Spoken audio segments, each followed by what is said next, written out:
Hello and welcome to my recap for the Kentucky Derby.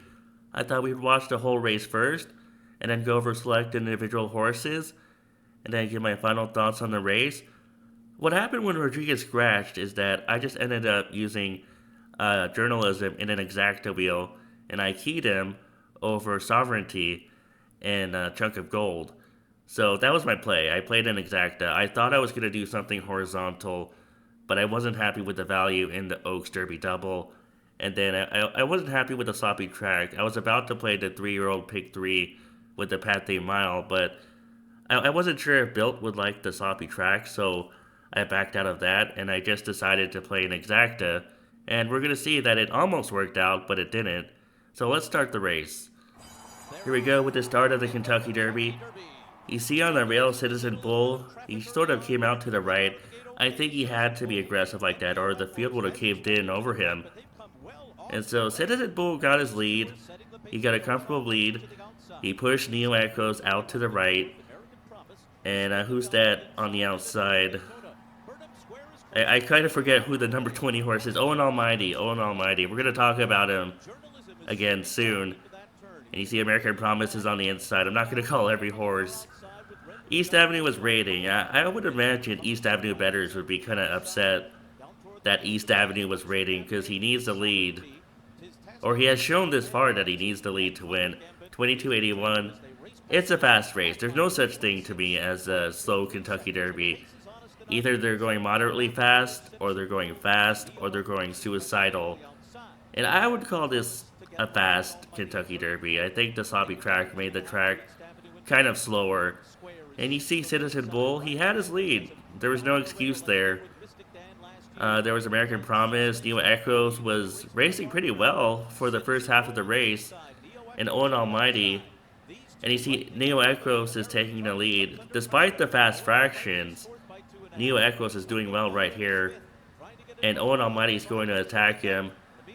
And where's Journalism? He's on the outside in a sixth. He's coming right now. And you see Sovereignty is following Journalism. So they're coming at the same time. Sovereignty was waiting for Journalism to make that move.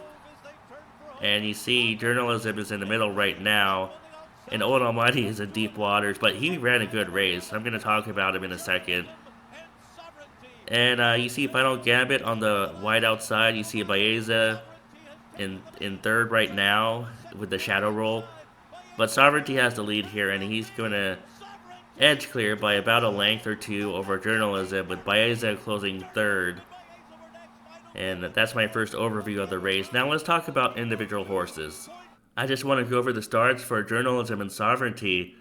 And because it's a dark day at Churchill Downs, it might not be easy to see with the rainy weather. But we're going to put the cursor over Journalism and see if we can follow him out of the gate. So let's get the race started again. Alright, Journalism is number 8. I have the cursor over him, so it should show on the screen. And you see the crowding right around Journalism. He was crowded at the start. And the jockey is still asking him to get in a good position. And you see Journalism is heading down towards the rail. He's sort of pinching that horse to his inside. I don't know who that is off the top of my head. But Journalism did find the rail, and so he's saving ground on the inside technically. Let's go back here. He's in mid-pack. He's on the rail in mid-pack, so he did save ground around the first turn. It was kind of hard coming out of the gate. He did get bumped around a little bit, crowded a little bit, but he found a good spot right now, and you can see Journalism is making his way to the outside in the clear. Now let's take a look at Sovereignty. Alright, Sovereignty is coming out of the gate, and he sort of gets crowded as well. You see that chunk of gold crossed over him at the beginning. I mean, it's not a huge deal because he's a closer anyway, and he was gonna be that far back no matter what, but it wasn't the best of starts. Chunk of gold did cross over him, and you see Sovereignty is towards the back. He doesn't have the worst position though. Even though he's towards the back, he's sort of running by himself in the clear without horses around him. And it's kind of hard to see because the camera keeps panning towards the front, but he's right here. The Godolphin blue, you can see the jockey's wearing blue. And so he's running by himself in a decent spot for a closer. And again, the camera is panning to the front. But we saw that Sovereignty moved at the same time as journalism, so we know that Sovereignty did make his way to the outside. And I suppose we can move on now and look at some other horses.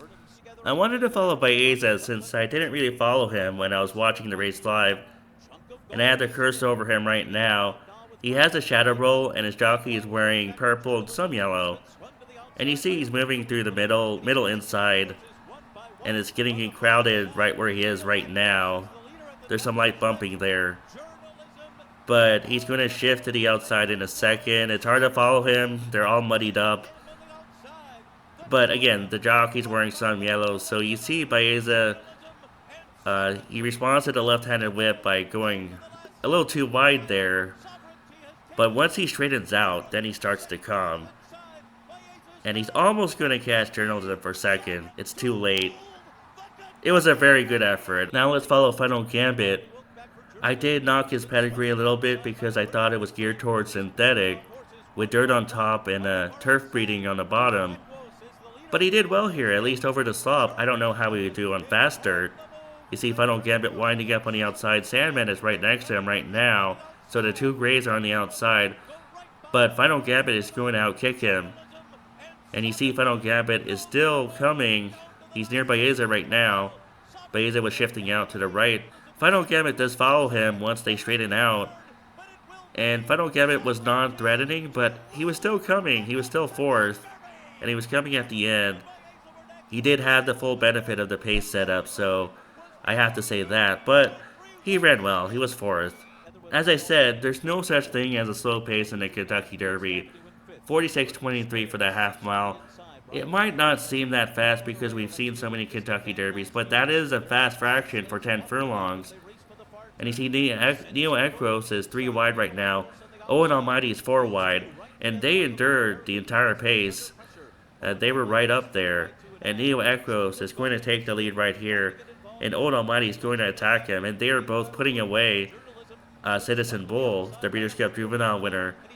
And Neo Ekros has the lead right here, so I have to give him a lot of credit for enduring the pace in second and taking over the lead on the far turn. And now Owen Almighty takes over the lead, and he went 4 wide around the turn. And there he is trying so hard, but the trainer wanted to put him in the Pate Mile, and he probably would have done really well there. I think the owners wanted to take a shot in this race. He ran so well. I know he's fading badly here, but he ran so well if you think about the pace and what he tried to do on the far turn. They both ran well for speed horses. Finally, I want to look at Burnham Square. He's on the rail, and he got shut off at a crucial point in this race. I mean, you're watching him, and you're going to think, well, maybe he's going to get like the Mystic Dan trip or the Super Saver trip.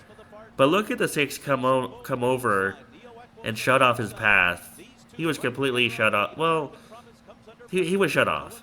You see him take up just a little bit at that point. And he's still on the rail, but he's now behind way more horses than he was before. And you see that he lost ground. And he's going to go around the 6. I don't remember which horse that is. Is that Admire Daytona? I'm not sure. We're trying to follow Burnham Square. It's hard to see now. They're all muddied up. But he's right here, I think. Because the jockey's wearing some red and white. You see Burnham Square getting bounced around a little bit. He had horses in front of him. And he did get clear, though, in mid-stretch. Now he's clear, and now you see Burnham Square is moving well. He did have some run at the end. I know it's hard to tell because he lost by so many lengths, but he ran deceptively well. And I think if he had a clear trip, maybe he could have gone in, I don't know, maybe he could have been competitive for 4th. I think he could have done better. You see him moving well once he gets into clear. He had no traffic later in the race. And he was gaining ground towards that number 20 horse, Owen Almighty. And it's something to think about the next time Burnham Square runs. He ran deceptively well, and I think if he had less traffic, he could run even better. Look at what happened to Dornoch last year. Dornoch had so many traffic problems in the 2024 Kentucky Derby, and he ran well in the Belmont Stakes and took that race. Usually the Kentucky Derby winner doesn't pan out, but I think Sovereignty, as long as he stays healthy and in training, I think he'll be a major contender in all the big races, whether he goes to the Preakness, the Belmont, or the summer races. I think he'll be a big contender in anything he goes in, and so will journalism as well. I would like to see them have some kind of rivalry. So those are my thoughts on the Kentucky Derby and on some specific horses. I wanted to watch their trips closely, and I'll try to I'll try to cut back on the videos. I mean, I tried hard in the last week to make more videos. The views didn't pan out, and the views just don't justify doing this all the time. But I'm not done yet. I'm gonna make a Preakness preview, so I will analyze the Preakness stakes. And if I make another video besides the Preakness preview, it'll be a bonus. But I'm not sure. There will definitely be a Preakness analysis video though, so look forward to that. That's coming soon, and I will catch you guys later.